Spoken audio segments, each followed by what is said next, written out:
Welcome, everyone. Welcome, Professor Stephen Houlgate. Thank you. Welcome. The owl of Minerva only flies at dusk, as we know. So we are here in the good late hours of the evening to introduce Hegel's Science of Logic and your upcoming course on the logic that you gracefully are going to teach for us. I wanted to, so I know you as a professor at Warwick, and I couldn't be more thankful that I ended up at Warwick with Miguel de Bestegui, and then also with you, reading the logic, which I would never have become familiar with without you and without the course, which, as I told you many times, made things more difficult for me when it came to Heidegger, because you can't once you're confronted with the logic, there's no it's still, there's no way around it. There's no way to get away from it. So I was wondering if you could perhaps tell us more broadly, what the logic is about, where it sits in Hegel's system, but also what the course will entail. And just to let you know, everyone, enrollment is now open. There will be 2 live lectures by Stephen, and also seminars, Q&A sessions where you can ask questions, etc., as you would at university. So feel free to go ahead. Good. Well, thank you, Johannes, for this invitation. Welcome to all of you who are considering taking the course. I should just say, first of all, to Johannes, that I'm both sorry, but also really, really pleased that studying Hegel complicated your thesis somewhat. I think that shows that that you took it seriously, and I'm glad that Hegel made a difference to the study of Heidegger. Although I'm also sorry that it caused you some agony. I do appreciate that. Okay, so I've got some thoughts to deliver to you just by way of a taster, I guess, to tell you a bit about what the logic is aiming to do and some features of it. And then I'll say a little bit about what we're actually going to do in the 2 seminars. And then if you have any questions at the end, then feel free to pose them. I'm going to assume for the moment that most of you don't know much about the logic. So if this is basic, I apologize for that. So the first thing to say is, and I guess most of you will know this, is that Hegel is one of the most influential of modern philosophers. A huge influence on Kierkegaard, Marx, Gadamer, Adorno, McDowell, Brandom, as you all know. And of course, he also influenced many philosophers negatively by providing them with their main object of critique. You think of Schelling, Bertrand Russell, and Deleuze. But I think it's fair to say that Hegel's philosophy is not well understood by many of his philosophical foes, and I'm afraid by many of his philosophical friends.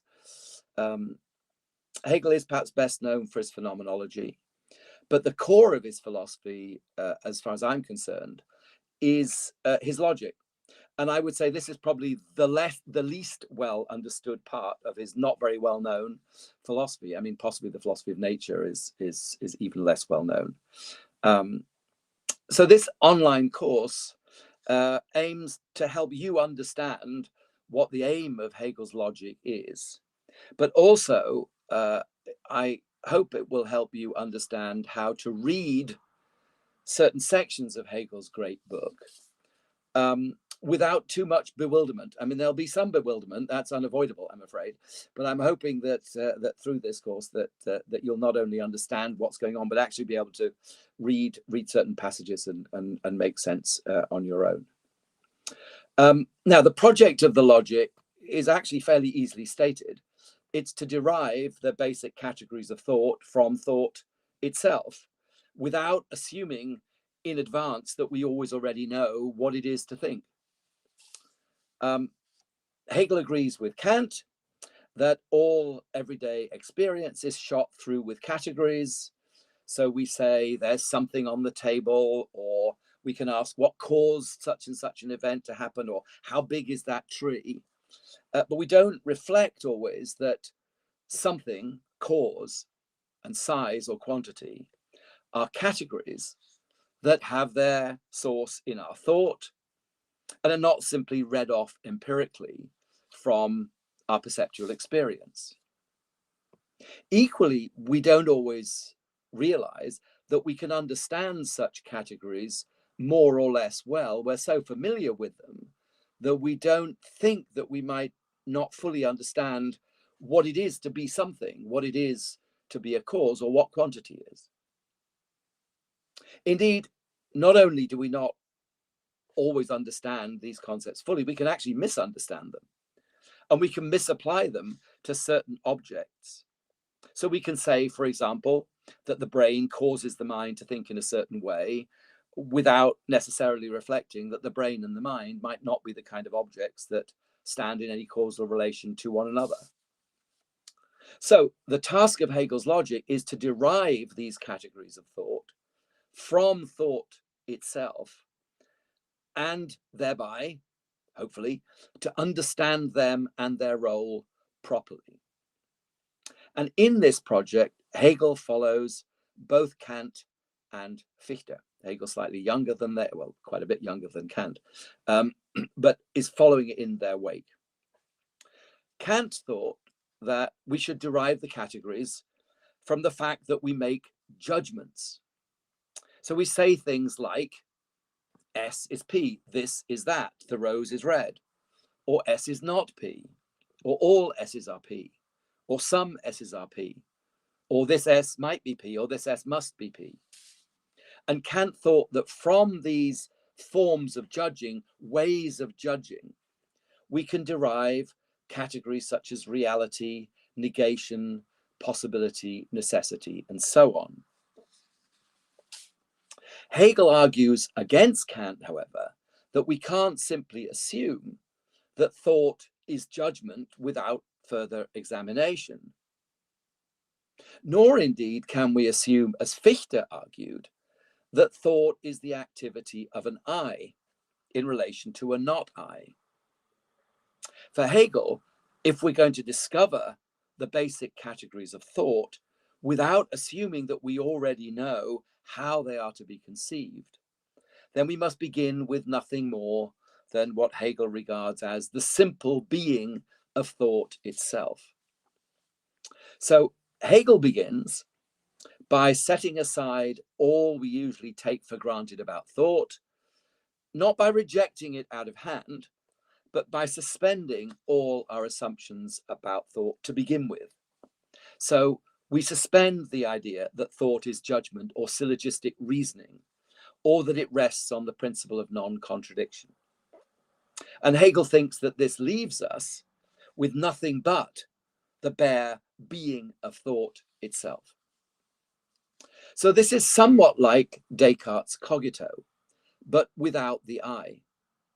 So if Descartes' method of doubt, leads to the certainty that I think, therefore I am, Hegel takes this one stage further and removes the I. And this leaves us with thinking, therefore being, the thought of thought itself, a sheer indeterminate being.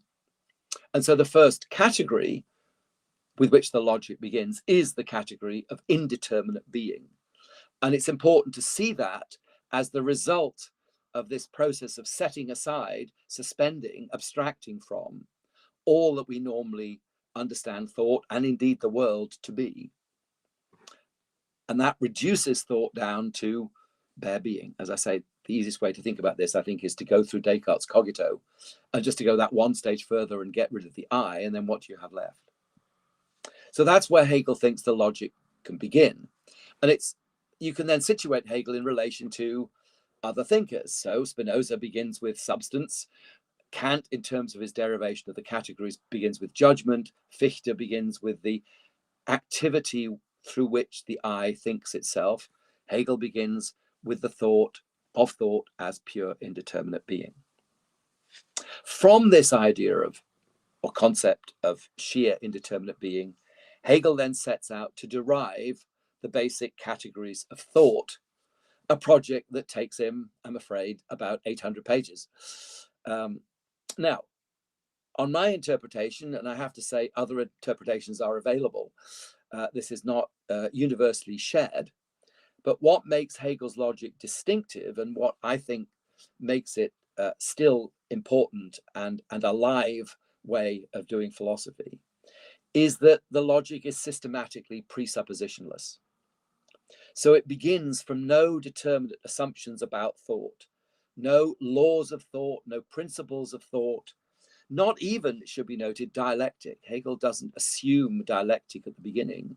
He assumes nothing systematically about thought. The logic begins with, to quote Hegel, being, pure being, without any further determination. Now, this is not to deny that there are hermeneutic, historical, and linguistic presuppositions to presuppositionless logic.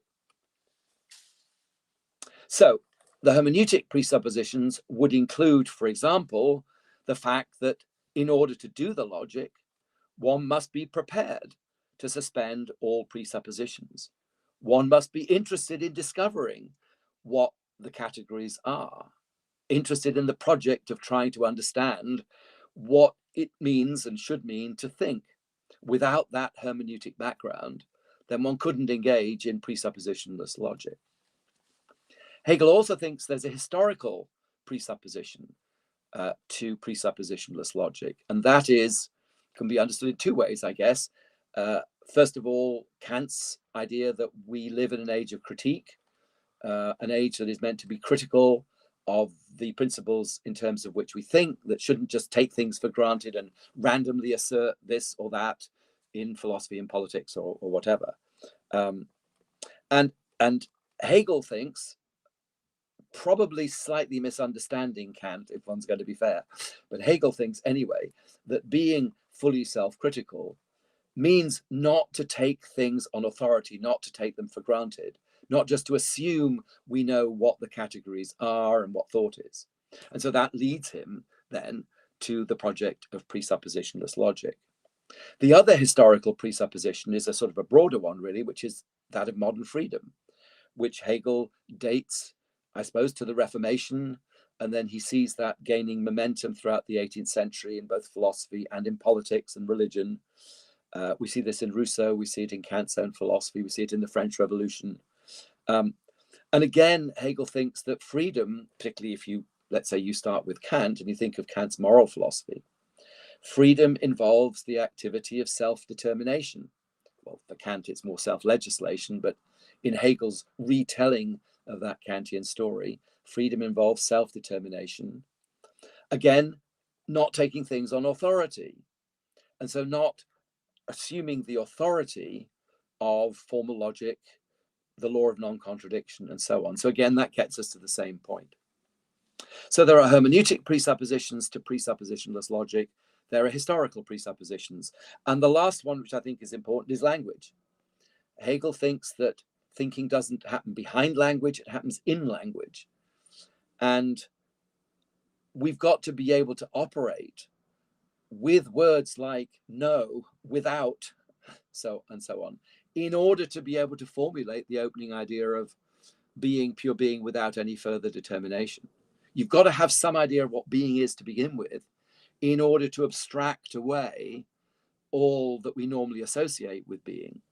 And you've got to know how words like without and no operate in order to keep apart from being all the normal associations.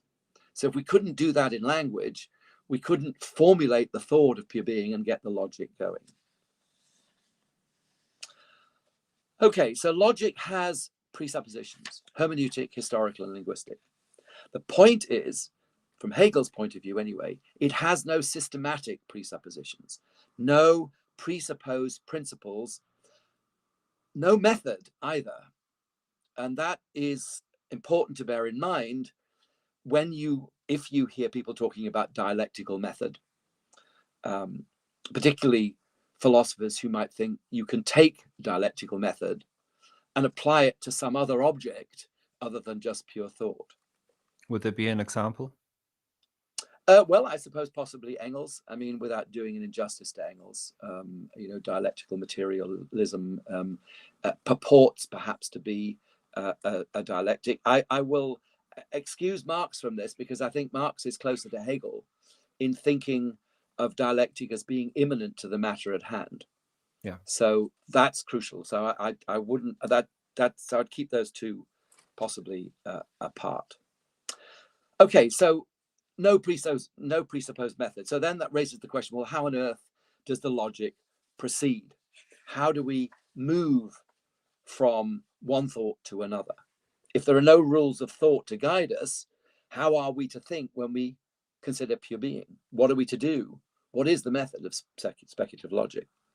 Well, Hegel has an answer in one passage, which goes like this. He says, we are simply to take up, aufzunehmen, what is there before us, which is pure being, while setting aside all reflections and all opinions we otherwise have. Now, this doesn't really give you a method, but it tells you what we shouldn't do. And that in turn throws light on what we should be doing. What we shouldn't be doing is bringing to bear on pure being all our own reflections and opinions. It's not supposed to be our thinking that moves the logic forward in Hegel's view. Rather, this is to quote Hegel, it can only be the nature of the content that moves itself in scientific, that's philosophical knowing. So at the start of the logic, we don't know whether being will determine itself or not. Of course, with one part of our brain, we do know this because we know that Hegel's written the whole book. But when you're thinking about what justifies the forward momentum of the logic, as far as Hegel's concerned, we've got pure being and that's it. And we can't be looking to the end of the book like you might do with a novel to see where it ends up. You can do that, but that's not going to help you moving forward. Being moves forward if being moves forward, and that's something we have to discover. So from Hegel's point of view, whatever else being proves to be besides being pure being has got to be generated by being itself. So the method that we adopt, our comportment towards pure being, has got to be that of letting pure being be what it is and determine itself as it may. So here's another quotation from Hegel. If pure being is taken as the content of pure knowing, then the latter must step back from its content, allowing it free play without determining it further. But if German, ihn für sich selbst gewähren zu lassen und nicht weiter zu bestimmen. Now, unlike Heidegger, Hegel's not often thought of as someone who equates true thinking with letting. Yet at various places in his work, he emphasizes that speculative thought lets its subject matter hold sway or have free play. And he emphasizes this in the logic and in the phenomenology. So here's a passage from Hegel's Encyclopedia Logic. That's the shorter version of the logic. He says, when I think, I give up my subjective particularity, sink myself in the matter, let thought follow its own course, das Denken für sich gewähren lassen. And I think badly whenever I think something of my own. Now that's really kind of at odds with what modern educational theory tells us. You know, we're always being told we have to think for ourselves and be creative. Hegel has exactly the opposite view. I think his worry is if you think for yourself, all you'll ever think is what you've got in your head. You'll never learn anything. You'll never be moved by the matter at hand. And Hegel thinks that that might be fine in many areas of our lives, but not in philosophy. In philosophy, where we want to discover the truth about thought and ultimately the truth about the world, we have to adopt the comportment of letting. We have to let thought, being determine itself in our own thinking. And I would say, A, this is not a matter of rhetoric. He actually means it. And secondly, this is not a peripheral feature of speculative thought, but it lies at its very core. This is the distinctive method of philosophy and logic as far as Hegel's concerned, to let its content, pure being, hold sway.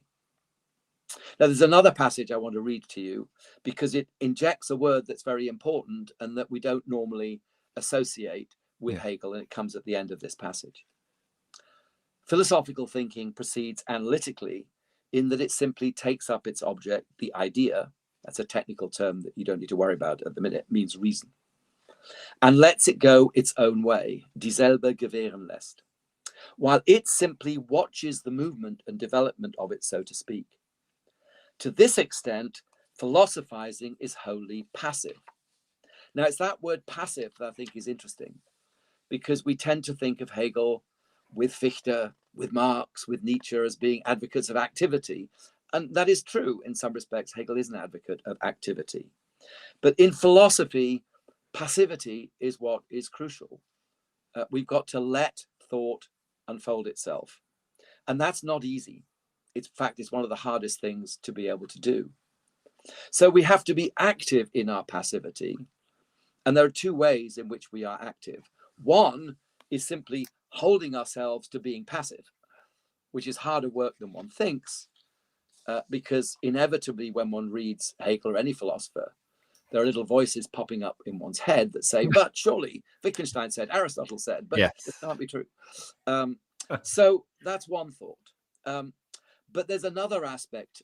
So that's one respect in which we're active. We have to discipline ourselves. But there's another respect in which we're active. And this is, Hegel thinks that we have to actually render explicit what is implicit in a category. So being will move our thinking, but we have to render explicit what's implicit in being in order to let ourselves be moved by what's implicit in being. And this will be true with every category we look at.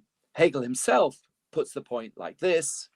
He says, the whole course of philosophizing is nothing else but the mere positing of what is already contained in a concept. So when we're thinking of the method of philosophy, as Hegel conceives it, on the one hand, we have to be passive, let thought unfold. But on the other hand, we have to actively render explicit what's implicit in different categories in order to enable ourselves to be passively moved by what's implicit in a category. And that itself is hard work. And so as you go through the logic, we have to identify, first of all, what a category is explicitly, and then what's implicit in that explicit category. And then we have to make explicit what's implicit in that explicit category. And that, Hegel thinks, moves us on to another category. So there is a strong element of activity and hard work involved in simply watching the movement, so to speak, of being. Yeah, so you don't think of yourselves as just sort of lying back and sort of letting it happen. It's not like watching a film. But what is crucial is the activity we engage in isn't the normal kind of activity we associate with philosophy. If you think of, in partly Descartes and the objections he puts out, or something like Mill's on liberty, where you put forward an idea and then you raise objections and then you consider the objections and then you come to some conclusion. The idea there is that philosophy is something that we're doing. We are the ones doing philosophy. Yeah. Ultimately, for Hegel, that's not the case. Yeah. We're not the ones doing philosophy. We are enabling thought to think itself through us. Okay, so that's just a bit of an introduction to what Hegel's about. There's obviously much more. So I just want to say, just to end with, a little bit about what we're going to look at in this course. We have 2 evenings, so clearly we can't cover a lot, but talking with Johannes, we together have chosen some sections that we think will be of interest to everybody. So first of all, there is a short essay that at the start of Hegel's logic called "With What Must Science Begin?" Mm-hmm. And this section considers how philosophy must begin, without, as it were, always already having begun. That is, without knowing in advance what it is that we will discover.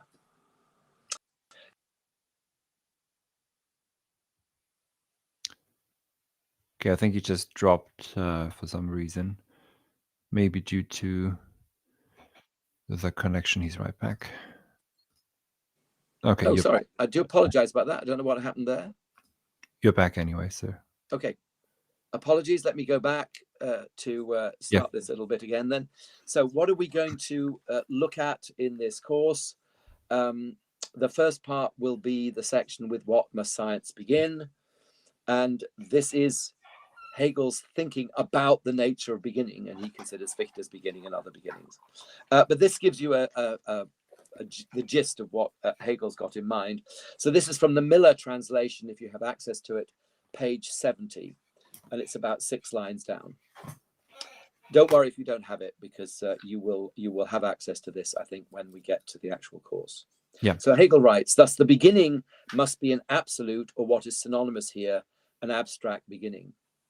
And so it may not presuppose anything, must not be mediated by anything, nor have a ground. Rather, it is to be itself the ground of the entire science. Consequently, it must be purely and simply an immediacy, or rather merely immediacy itself. Just as it cannot possess any determination relatively to anything else, so too it cannot contain within itself any determination, any content. For any such would be a distinguishing and an interrelationship of distinct moments, and consequently a mediation. The beginning, therefore, is pure being. Secondly, we'll consider the famous account of being, nothing, becoming. And this is where we will first encounter dialectic. Now, dialectic is a word that seeped into general discussion, and it's often used to describe some kind of relation between elements. One often talks about a dialectic between society and the individual. It's important to know that that's not how Hegel uses the word. Dialectic has quite a specific meaning for Hegel, and it is the process in which something turns into its opposite through simply being what it is. So because A is A, therefore through being A is not A. Does that violate the law of non-contradiction? Yes, I think it probably does. Should we presuppose the law of non-contradiction at the beginning of a presuppositionless logic? No, we shouldn't. So if that's what being proves to be, if it proves to be nothing through being, then I'm afraid Hegel thinks that's what we have to think. Now, dialectic will take different forms as you go through the logic, but this is the place at which we first encounter it. And it's sort of where people really divide. Either they find this exhilarating and illuminating, or profoundly frustrating. And I think, it's understandable if people have either, and they may even have both reactions at the same time. But it's right at the beginning that you first encounter this. But I'm hoping also, if there's time, we'll look at the transition from becoming to determinate being, or Dasein. And this is important. I mean, intrinsically, it's important because it moves us on in the logic. But it also indicates that dialectic can take different forms, because the dialectic that gets us from becoming to Dasein is different from the one we see with being, nothing, and becoming. And I think that's instructive, that we see at work different forms of dialectic. In the second seminar, then we'll look at Hegel's account of finitude and his account of the so-called bad infinite and the true infinite. With finitude, we'll see that, unlike Spinoza, for example, Hegel doesn't think that being finite is simply being limited by something of the same kind. He thinks that being finite is bringing oneself to an end.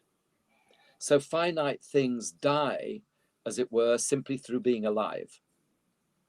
But Hegel thinks through finitude and the demise of finitude, there arise different forms of infinity. One of them is what he calls the bad infinite. The bad infinite is basically the infinite that is other than the finite, that lies beyond the finite, that transcends the finite. And Hegel thinks it's a bad infinite, not for any moral reasons, but because it's not truly infinite, because it has a limit in the finite itself.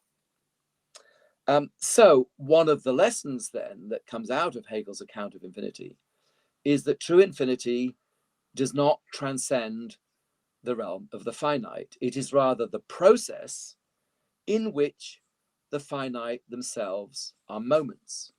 True infinity is a process in which finite things themselves participate. It's a process Hegel thinks is manifest in nature and in human history. At that point, I'm afraid, sadly, we'll have to stop the course. And at this point now, I am going to stop. So I just want to thank you for your interest and hope to see you. If you've been intrigued by this little trailer for Hegel's Logic, hope to see you on the first session on November the 25th.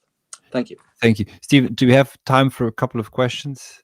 Absolutely. I'm not going to go anywhere. Yes, that's fine. Okay, good. Just going to have a quick drink, if that's all right. Yes, take time. So, brief one here. Is knowledge required of Hegel's philosophy to attend the seminars? No. I think, no.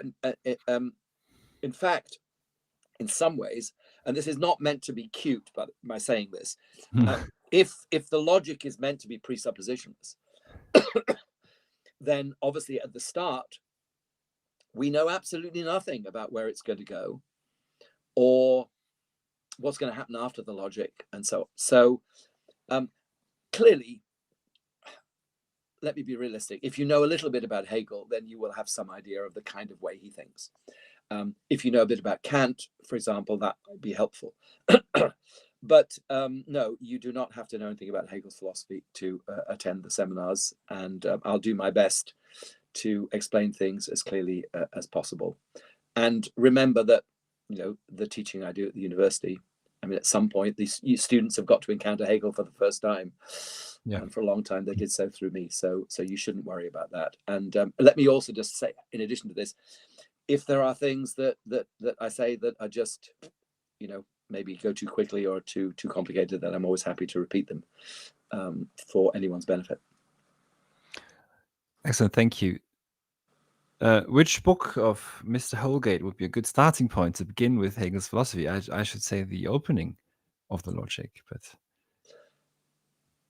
yes, or maybe the introduction. It sort of depends. It depends sort of what you want. If you want an overview of Hegel, then I guess yes. I mean, the introduction to Hegel's Logic, Freedom, Truth, and History, that will situate Hegel. First of all, it talks about all parts of Hegel's philosophy, his phenomenology, his philosophy of nature, political philosophy, his aesthetics, which I happen to really love, because unlike Kant, Hegel has a lot of examples. So you can read what Hegel says and then go and, read a play or read a novel, and the philosophy of religion.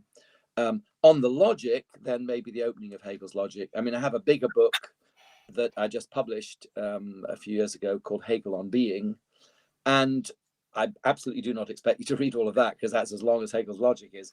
But the opening few chapters might be helpful in talking about the project of the logic and how it relates to Kant and how the logic relates to the phenomenology. Here's a question that has slightly more assumptive and more presuppositions. How much was Hegel's cryptic writing affected by the context of his times, and how much due to the nature of the content? I don't know.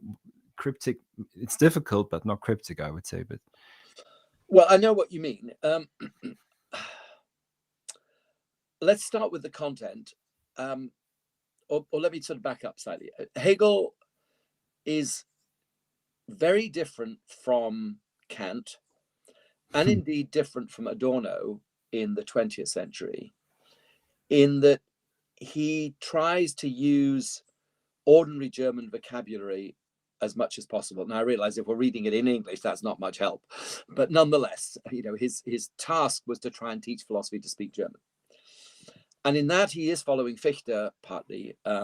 So there is an attempt to try and show that the concepts that he's developing in the logic can be connected to ordinary words that we use in everyday language. So what makes Hegel's thought difficult isn't necessarily the vocabulary, although I have to say for an English-speaking audience, it can be the vocabulary too. But for a German-speaking audience, although Johannes perhaps ought to speak to this more than I should, I think the syntax is difficult. And this is connected to the fact that Hegel's philosophy doesn't always consist in ordinary judgments. I said before that Kant tends to think that when we think in judgments. We say this is that, a monad is a simple substance, or whatever philosophers say. Hegel's philosophy is more developmental. Ideas change and emerge, and some of Hegel's syntactical innovations try and enact that emergence in the actual sentences themselves. So that's part of the difficulty. The abstractness is no doubt part of the difficulty. There aren't many examples. And then some of the vocabulary, I think even for a German audience, is complicated. So he will, there's one word that comes up, which is sich anders werden, becoming other than oneself as a single word. So I think to go to the second part of your question, how much is to do with the nature of the content? I would say most of it is. I don't so much think that the problems are to do with the context of his times, except that Hölderlin famously wrote very long sentences, and Schelling could be difficult, and Kant could be difficult as well, but for different reasons. But there's something you haven't mentioned that might be relevant, and that is that, to begin with, Hegel had a reputation for not being a terribly clear lecturer. And I think he improved as the years went by. I mean, he can write very well. So if you read the preface to the Phenomenology, it has its difficult moments, but it also has some quite punchy and an elegant writing. So Hegel was capable of writing well, but there are moments in some of the Jena texts that are not so clear. So I think it's a little bit of Hegel's own awkwardness as a stylist, but then also the content. And also, I suppose, the other thing that one's got to think about here, and this is not meant to be an excuse, we're doing this on the internet. Okay, we've got all the technology. Hegel wrote the Logic, the first volume, in 1812. Yeah. He was, at that time, headmaster of a school. He just got married. There would be no electric lights. He would probably be standing up at a desk, writing with a quill pen, and he didn't have multiple copies. So there are material things to think about that meant that Hegel didn't have the luxury of being able to revise and perfect as I hope we do. So there are a number of things going into that. But you're right to acknowledge that the style is difficult. If you compare him to Schopenhauer or Nietzsche, for example, Hegel is difficult and at times impenetrable. And he would also warn against just looking for the results, as it were. The way to. The way is the process is crucial. Yeah. Absolutely, the process is crucial. The process is crucial. But I would say, obviously, different people, different commentators have different views.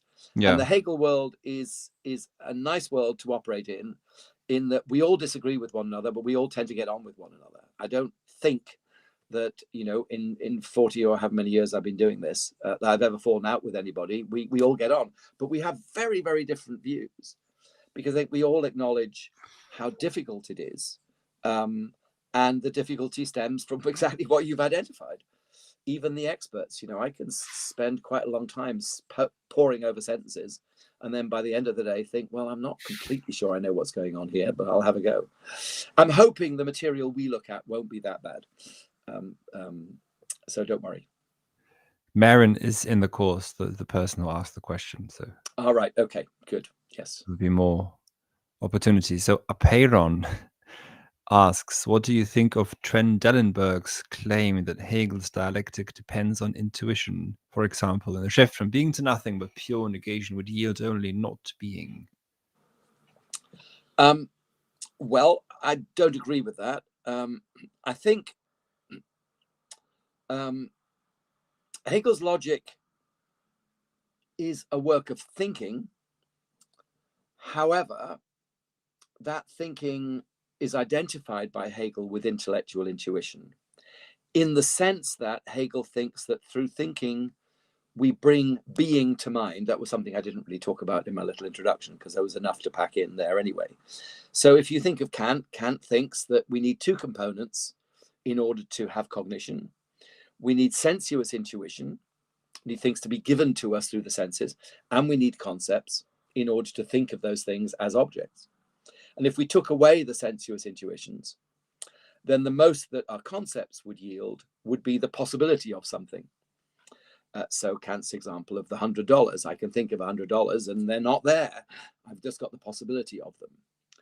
Hegel thinks that thought, when it is not abstract, one-sided, the thought of understanding as opposed to reason, is precisely what brings being to mind. So Hegel thinks when we think the category of something or of cause, we are thinking what it is to be something. And in that sense, he thinks that thought is intellectual intuition. It's not intuition if by that one means there isn't really a clear articulable logic that moves you through from one point to another. Hegel's logic can be explained. There was a book that I think it was the very first piece of work I ever published, which is a review of a book by Michael Rosen many years ago called Hegel's Dialectic and Its Criticism. And Rosen made exactly that point, that argument, that there isn't really an argument in a sense in Hegel's logic. It's sort of moved by some kind of intuition of dialectic. And I think that is just not true. And it's kind of not interesting either, because what we want to know is why this category moves to this category. I mean, the same thing that motivates any philosopher. Why should this be deemed to be true? What justifies this? That motivates Hegel. So I don't agree with Trendelenburg's claim that Hegel's dialectic depends on intuition in that sense. As we will see next time, it's also not true that the shift from being should really yield not being, and there are technical reasons why that is the case. Not being is a determination that comes up later in the logic and is more complicated and complex than pure being. Hegel thinks being vanishes into nothing, and nothing is just the absence of being. It's as simple as that. But we can talk about that when we get to look at the being nothing and becoming dialectic. Yeah, just to point this out, thank you. Briefly, that the actual seminars will be not on YouTube and not in a webinar style, but Zoom seminars. You will be in a virtual space together with Stephen lecturing, and also, of course, then you can ask questions. You'll be quasi face-to-face. Yes, so, and I hope I'll be able to see you as well, because at the moment, obviously, it's lovely seeing Johannes, but otherwise, it's Johannes and me surrounded by the black abyss. Yes, the Black Mirror. Yes. So here's Dr. Ryan Hecker, whom you yes, who I know, of course. Yes, he's joining us as well. He asked a different question, but this he rephrased his question. How would Hegel have responded to Schelling's 1841 lecture critique of the possibility of a presuppositionlessness beginning of philosophy? Well, Ryan, yes, we would. I mean, I have done an article on. I suppose that's my easy way out is to say I did an article many years ago on the late Hegel, the late Schelling's critique of Hegel.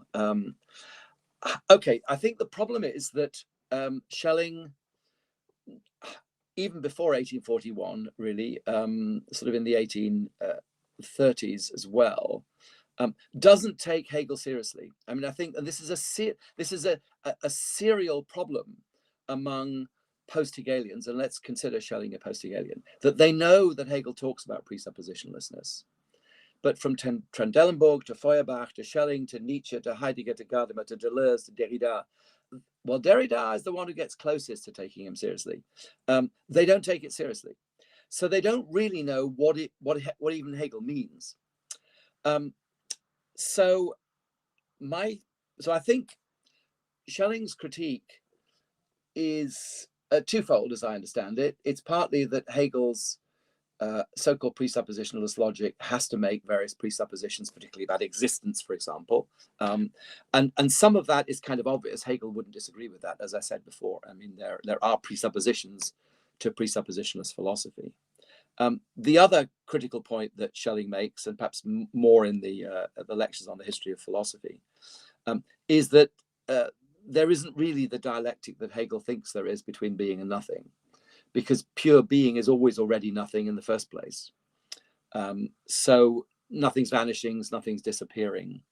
And I think that is a simple mistake.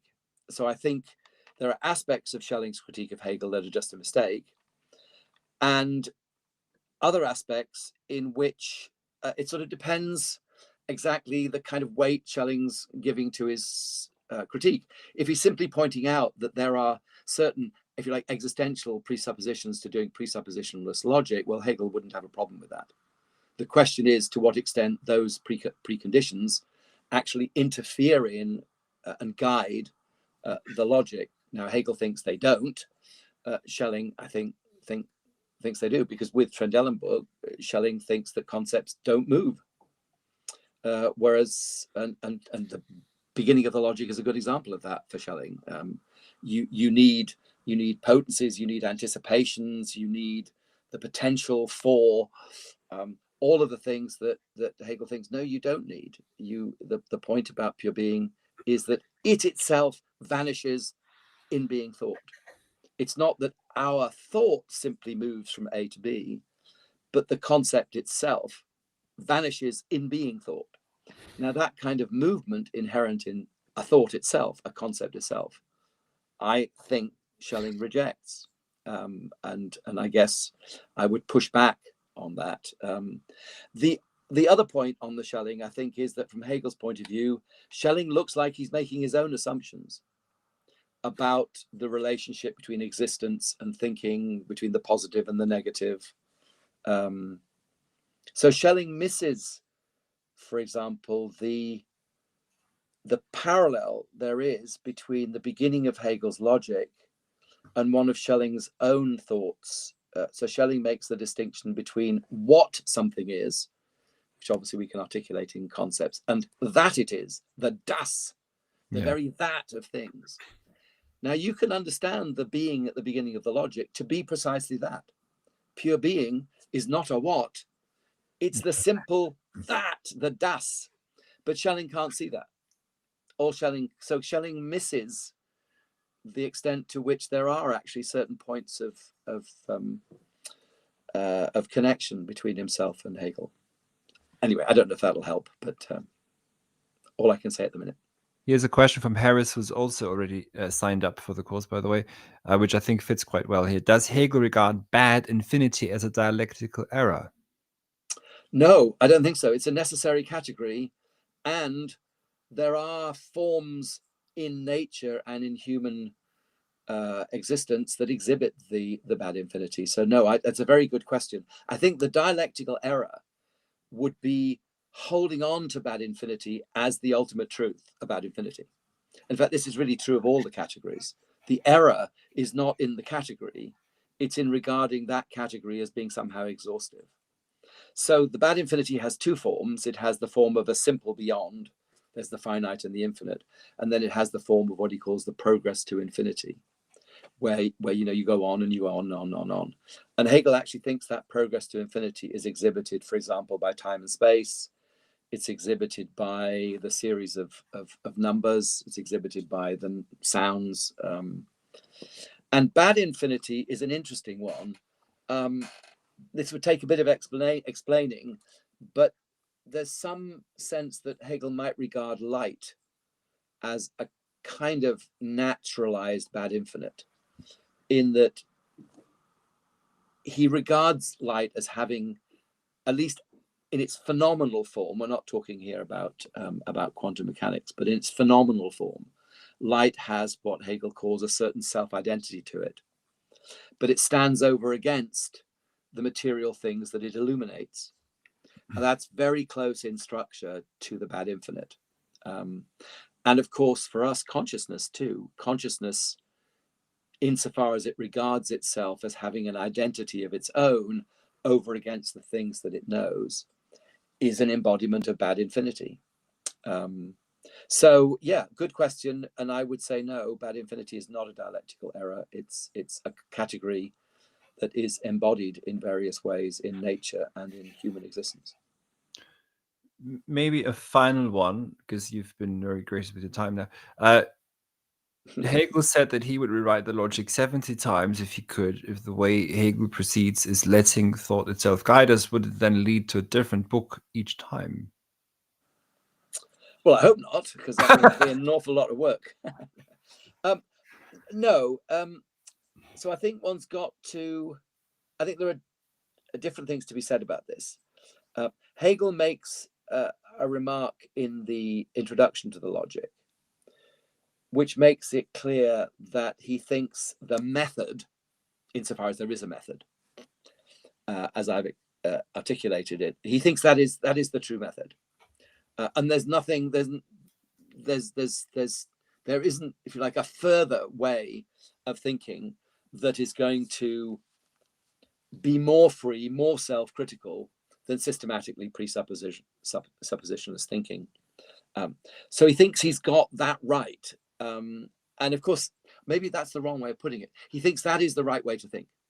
I mean, I think Hegel's like Kant and a lot of these philosophers, and he doesn't think he owns this way of thinking. This is a way of thinking that he thinks we have to adopt.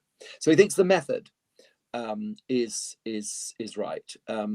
And clearly, I mean, as all philosophers do, unless they're being deliberately tentative, Hegel thinks his account of the categories is right too. However, in preparing the second edition of the Logic of Being, the first was published in 1812, and the second one Hegel was working on and revised just before he died. And so that was published in 1832. He made substantial revisions to the beginning of the logic, not the being, nothing, becoming stuff, that remained the same, but the part between that and the finite and the infinite is quite different. And so you can see that Hegel is not of the view that you just sit down and write it and it's all, fine. It's like Mozart, you just write it out, it's perfect. Hegel is well recognizes that we might have to work on things to improve the presentation of the material and to get the logic right. But of course, not everything in the logic is revised. There are many sections that Hegel's gone over and thinks, well, actually, that's right. So I don't think the simple fact of rewriting would necessarily lead to a different structure. It depends if in the course of rewriting Hegel, or then we, following Hegel, find some aspect of the logic that we think, well, actually, I thought that worked, but now I think about it, it doesn't quite work. As indeed, a mathematician would do, or people working in formal logic. Some proofs work and some don't work, and you might think they work at one point, and then you revise them. So no, there's no automatic sense that will be a different book each time. The presentation might be different, and you can see this, for example, in the difference between the greater logic and the lesser logic, the encyclopedia logic. There's a slight difference in presentation. But I think the content changes only if we, and I think we can say we rather than any given I, come to the judgment that that logic can be better understood. And I think I'm quite happy for that to be an open question. I mean, I'm not interested particularly in trying to come up with some kind of foolproof, defense against any possible revision. I mean, why would you want to do that? Although a lot of philosophers, a lot of people reading Hegel often seem to want to think, well, have we got it now forever and ever and ever? And my sense, is we work on what we've got and we understand it as best we can. I've just completed this big book on Hegel on being. There were 2 points where I think there are corrections that could be made to Hegel's logic, where I've looked at the stuff and it just doesn't seem to me to work quite as it should do. I've suggested alternatives, but that's just 2 in a large book. Now, other people can read the book, read my book too, and then make other suggestions. So I think what Hegel would resist is the idea that the logic should change just as we move through time. Yeah. That I think in that sense, he thinks that what is being discovered is a timeless truth, although it comes to consciousness at a certain point in time. So what it is to be finite for Hegel is always that something brings itself to an end, and it always has been that. Yeah. But maybe it hasn't been fully understood in the context of the logic now. But it's rendered itself more explicit with the it's rendered itself more explicit now, yes. So I think when reading Hegel, focus on the logical necessity as much as you can. Try and ask yourself, is this logically necessary? If it is, well, then I guess we've got no option but to believe it. If it isn't, then the question is, how do we improve this? Unless you want to step back from the whole project and say, well, the whole project is misconceived. So does that mean we shouldn't be thinking without presuppositions? We should be thinking with presuppositions. And then do we really want to be doing that? Are we better off by simply throwing assertions at one another? First, I think X, I think not X. Yeah. Or are we better off endeavoring to set aside our assumptions and begin from scratch? Excellent. Thank you so much, Stephen. And very good questions, I have to say. Yeah, good. Also, thank you for the questions. Yes. So I look forward to welcoming you all. Stephen, you're free to go. I'm going to go over the technical details now of the course. Good. I've just got to find the button that says leave. Okay. Well, thank you very much, Johannes, for organizing this. Thank you for your questions. And I'll see you on the 25th. Yes. Okay. Bye-bye to all. Bye-bye. Bye. So as Stephen just said, the first session will be on the 25th of November. And the second one will be on the 9th of December. These are Tuesdays, always from 7 to 9 p.m. UK time, which is, I think, 2 to 4 p.m. Eastern time if you're in the US. So let me just show you the enrollment page, which is this one here. So there's a link in the description of this video. If you're watching this live, sorry, I should be smaller and this should be bigger. So this is the link to enroll. We have, I think, about maybe 10 places or so left. We had a early enrollment started last week. You'll find all the details here, seminar dates. So what will happen is that very much as will happen today, you read the text, you come in, you listen to about 45 minutes of Stephen lecturing on the set reading, and followed by maybe 15 minutes or so question time with a bit of a break in between. And in the second hour, another lecture and more questions. So that will give you a chance to be in a classroom with Stephen Houlgate and read the logic together with him.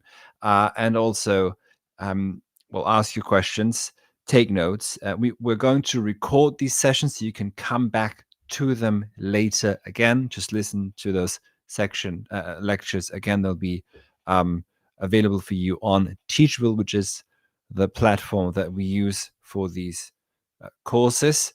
So there'll be 2 of those sessions, as I said before, each of them officially 2 hours long. It's not unlikely that we might go over a bit. The owl of Minerva flies at dusk, so this is when Spirit will grace us with its presence there. If you are currently a student, feel free to take advantage of the student discount. You must provide a valid proof of current enrollment upon request. So someone will reach out to you and ask you for proof of enrollment after you enroll. And if you're not currently enrolled, then this is the tier for you right here. There are also payment plans for it. Now, we are going to use the Miller translation. If you read German, you should read this in German. If you only read English, read the Miller translation. We are linking to a website, the Marxist.org website, that has all kinds of texts on Hegel and by Hegel available in all sorts of languages. So you wouldn't have to get a PDF of the text yourself, but it's a good idea to go on one of those used book websites and just get a copy of the Miller translation, or maybe the Di Giovanni translation as well, which is the newer one. But the Miller translation, I think, is a bit better. So that's the one we're going to use for this one. And as I said, we're going to link to that. It's already linked, actually. Now I'm just maybe going to show you what this looks like on the inside.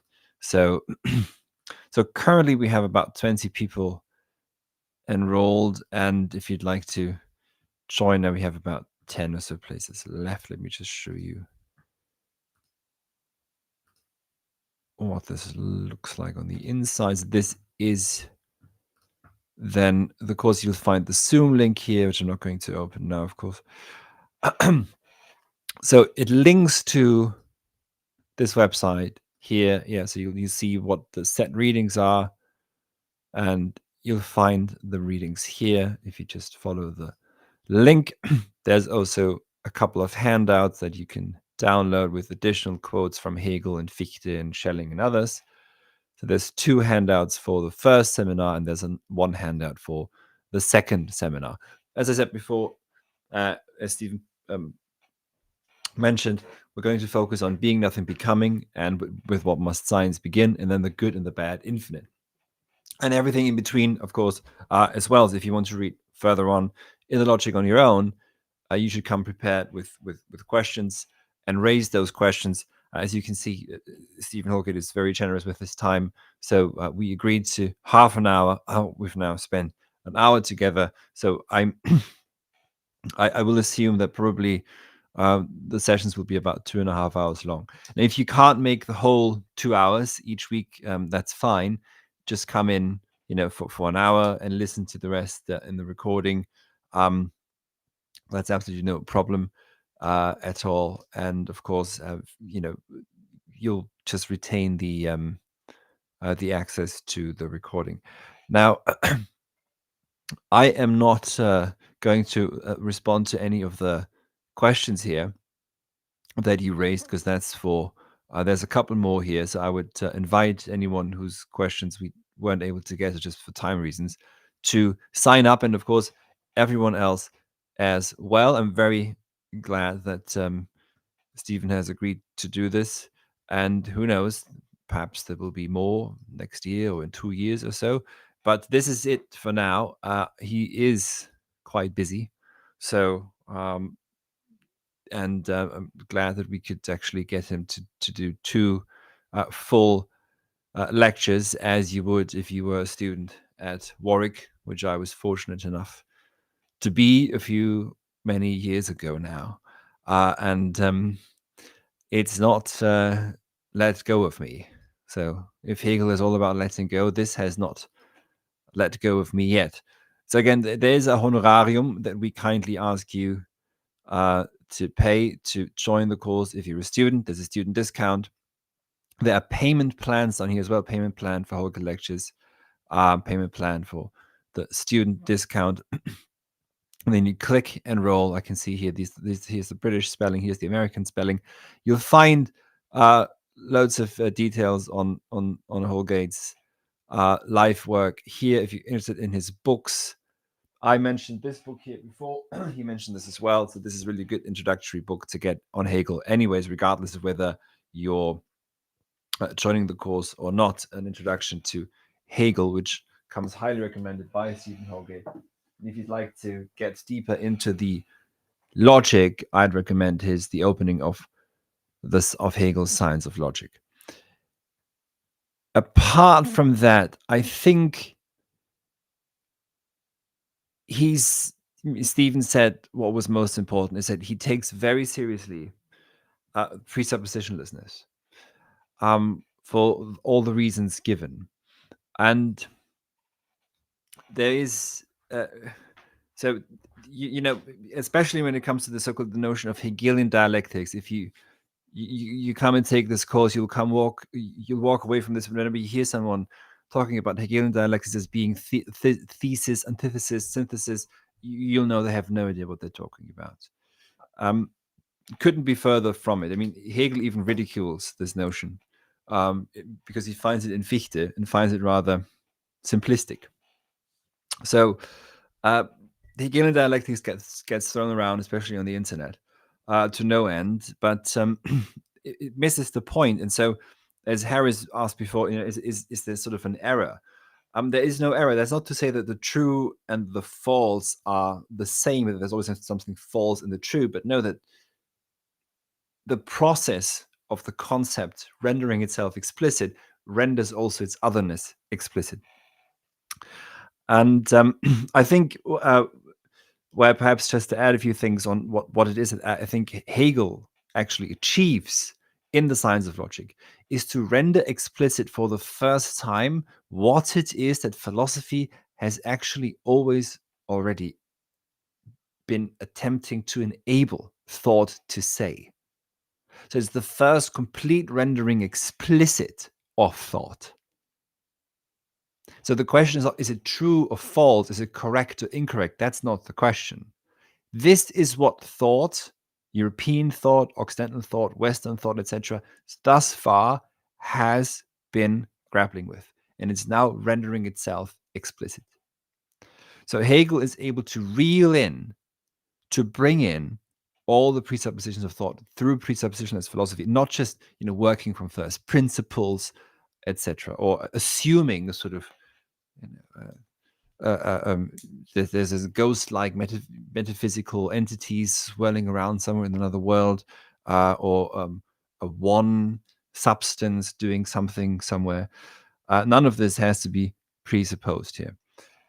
All right, so again, we have only a few places left.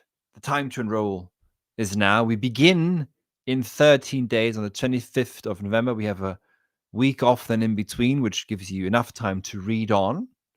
That's why we chose those dates. And then we continue on December 9th, always from 7 to 9 p.m. UK time. That's 2 to 4 p.m.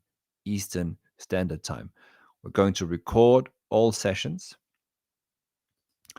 and we're going to make them available to you indefinitely. So join the course now. Thank you so much for listening. Good night.